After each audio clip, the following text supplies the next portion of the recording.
Hi there and welcome to this video for Senior Physics on Motion. In this video we're going to explore momentum. So what is momentum?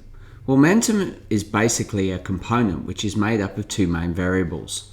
Those variables basically are mass and velocity.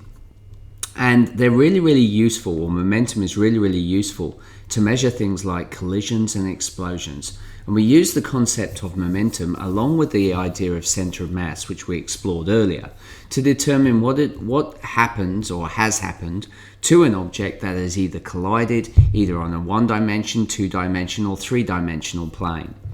So momentum basically, as I stated, is made up of mass in kilograms, velocity in meters per second, and momentum has the units kilogram meters per second.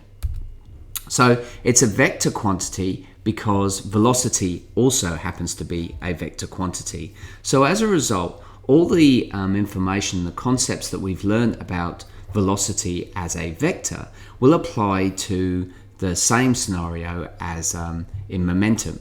This is because the mass is a constant.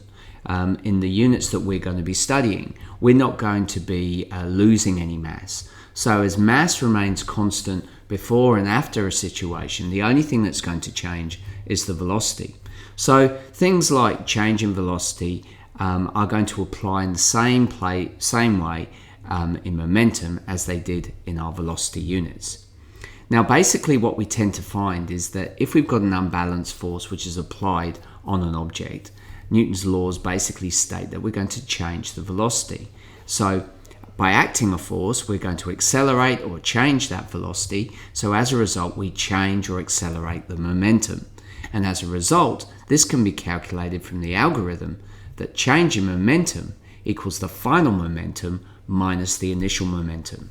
As this can be utilized as a vector, we can use the idea of the negative initial momentum as being a change in direction of that initial momentum, if that makes sense. So obviously if my initial momentum was going east, if I was to incorporate it into a vector triangle, then it would have to be going west to find the change in momentum. This is going to be what causes that change in velocity in that first place.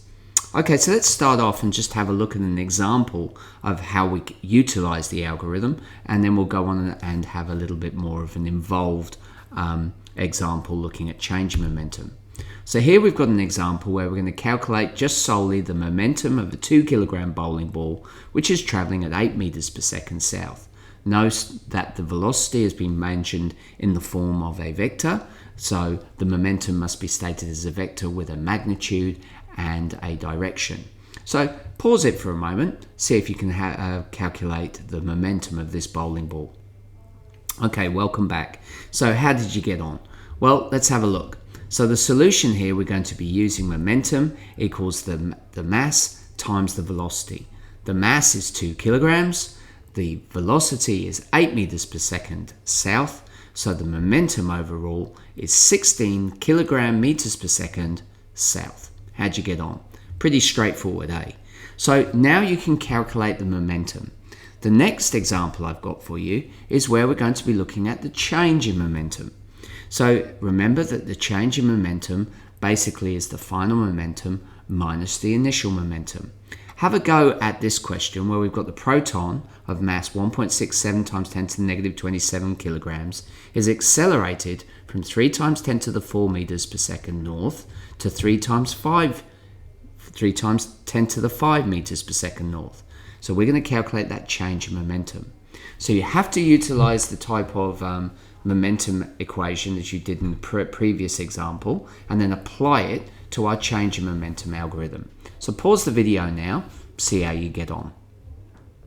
Okay, welcome back. So how did you get on? I'm sure you did fine. So let's run through how we calculate this.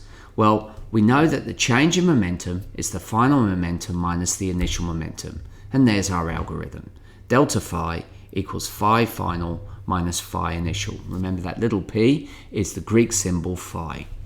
So as a result, delta phi will equal mv minus mu, or the final momentum mv or mvf subscript, some people might see it, minus mvi, which is the initial momentum, or U as we use here at St. Hilda's.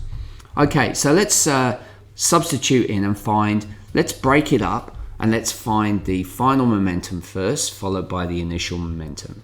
So the final momentum, mv, is going to be 1.67 times 10 to the negative 27, and it's going to be multiplied by the velocity, which is 3 times 10 to the 5.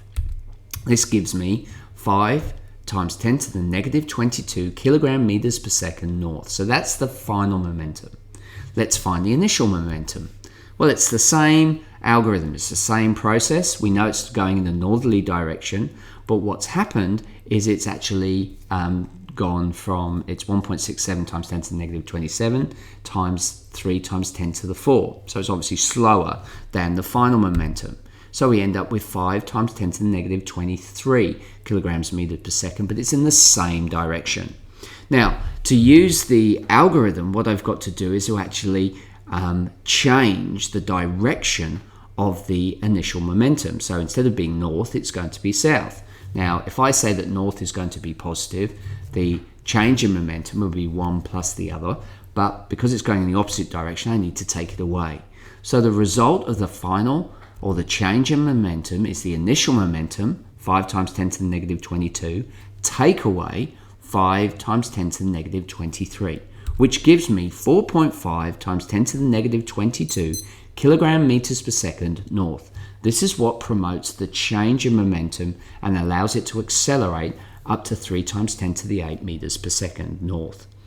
If, for example, it had changed and was going south, then what I would then have to do is then apply my algorithm. And in this case, the negative would mean that we would have to add the values together. So remember that that negative value is all down to the direction that it happens to be going. Stipulate which is going to be positive first, and then rearrange the directions accordingly, and then solve on a single plane.